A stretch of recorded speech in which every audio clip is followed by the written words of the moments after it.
Super Rugby Grand Final for 2025, folks. Crusaders hosting the Chiefs down in Christchurch. If history tells us anything, it is that the Crusaders do not lose home playoff matches. And this could be yet another Crusaders title. But the Chiefs, you feel like if there's anybody who is going to do it down in Christchurch, it could be them. They've done it once this year. But the playoffs are a different story. The teams are out, despite the fact that Super Rugby's website's down right before the final as they name the teams. Teams are out. I managed to find them on a different website. We'll go through them. Some of the stats for these teams, predictions. You guys can let us know your thoughts on how things are going to go. Is it going to be the redemption story for Rob Penny, or is it going to be the fond farewell for Clayton McMillan? Crusaders are bolstered by the return of Tamaiti Williams. What a guy to have back fit. The big unit is certainly going to mean the Crusaders scrum suddenly looks a lot tougher a prospect with him at loose head. And George Bauer, who was good last week, he drops to the bench. So a little bit of extra beef, a little bit of extra depth there in the Crusaders front row. Cody Taylor and Fletcher Newell continue on. And Fletcher Newell was in good scrummaging form last week as well. He'll be looking to continue that form. Scotty Barrett, Antonio Chalfoun have been a effective second row combo for the Crusaders this year. I feel like their battle up against Akoi and Va'i will certainly be, it's almost like Akoi and Chalfoun aren't quite All Blacks yet, but you got a couple of regular All Blacks and a couple of guys putting their hands up for consideration. So fantastic one to watch. Crusaders lineout has been slightly better than the Chiefs one throughout Super Rugby, so as I said, definitely an area to watch. And then Ethan Blackadder, what a machine. It was 30-something tackles against the Blues. When that guy is fit, he is an absolutely classy operator.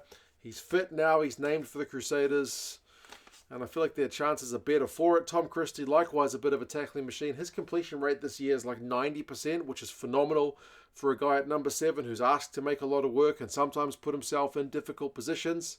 He's done really well. And then Leo Willie, what an engine that guy's had on him all year. At number 8, she's a pretty impressive looking Crusaders forward pack. Hotham and Rivers Rehana, the 19 combo.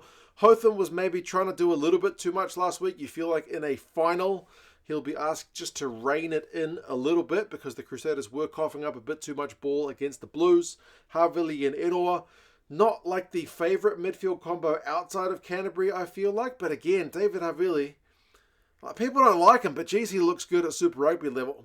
He put in a couple of nothing kicks last week from memory, but like overall, contributions have been at a pretty good level for the Crusaders this year. Wingers, there is a change with Macca Springer having to come in for the injured Shea Fihaki, so that's a disappointing one. But I mean, Macca Springer is probably, he's a bloody good attacking threat. He's maybe not quite the same aerial presence as Fihaki, but Reese is there, and then Will Jordan, that X-Factor speed. Like those tries that he scored last week weren't even stereotypical Will Jordan tries. They were like close range, but he's just so quick on the ball that even when he's scoring a forwards try, he makes it look easy. So that is the starting 15 for the Crusaders. Very much the same as last week. If anything, it's improved with Williams, but it's unfortunate that Fihaki misses out after last week's big hit. Replacements, Bell, Bauer, and Calder. Like I said, Bauer adds a bit of depth in the bench role as he was starting last week. Jamie Hanna, Cullen Grace, the 3 backs, Kyle Preston, James O'Connor, and Dallas McLeod. James O'Connor's last game for the Crusaders before he heads off. For the Chiefs, likewise pretty stable. Ollie Norris, Samasoni Tokiaho, and George Dyer, the same front row that took on the Brumbies last week. Tokiaho has been certainly in his head-to-head battle against Cody Taylor, but he gets some really busy work done around the park. He's been busting tackles and scoring tries, I think more so than Cody Taylor, but I haven't compared the minutes that each of these guys have played. Akoi and Tupavai, like I mentioned, have been great at line-out time for the Chiefs this year. Akoi's line-out defense has also been something phenomenal to watch, so if they can disrupt the Crusaders' line-out ball, it'll put them in a better position, and it's something the Crusaders did get affected by in their previous game against the Chiefs this year. Finau, Jacobson, and Satiti. It's an all black back row. Finau, you feel like, is going to need to put his hand up in terms of that All Black selection because he's been in Scott Robertson's, first choice position in the past and then kind of saw it slip through his fingers. So if there was a statement game to make, you feel like this would be it. Jacobson's not quite tackling at the same percentage rate that Christie is in the number 7 jersey, but he busted more tackles, so different guys with different games. And then number 8, Wallace Atiti. Maybe not quite had the same impact that saw him at international level get all the accolades he had last year, but we know what threat he has got. So 2 pretty bloody good teams. This is number 1 and number 2, or number 2 and number 1, depending if you want to look at the post-Chiefs loss to the Blues rankings. At the top 2 sides, either way. Chiefs will be looking for quick service from Cortez Ratzama at 9 and D-Mac to do his thing, pulling the strings at 10. If he can get that kicking game going and if he can nail his penalties, which is something the Chiefs have been opting for, it'll certainly give the Chiefs a better chance to break that 31-game record down in Christchurch that the Crusaders currently hold in playoff matches. Tupoia and Rona, that's a pretty nice attacking-minded midfield. And then Carter, Narawa, and Stevenson. There's a big boot on Stevenson, so you feel like the Chiefs could well bring their kicking game down to Christchurch and see if they can cause the Crusaders' backfield some issues. McAllister, Ross, and O'Neill, that's the front row replacements. So Ross is back into the 23. Jimmy, Tupou, Kalen Bush, they're the 2 forward replacements. And then 3 backs, and Xavier Rowe, who was sharp from the bench last week, added some real tempo. Josh Jacob, then Nana Saturo comes in for Rampling in the number 23 jumper. How about some stats for you? Well, where have the Chiefs excelled compared to the Crusaders? Just their attacking numbers are phenomenal. If they get through carries, they have more possession, they get more defenders beaten, they get more clean breaks.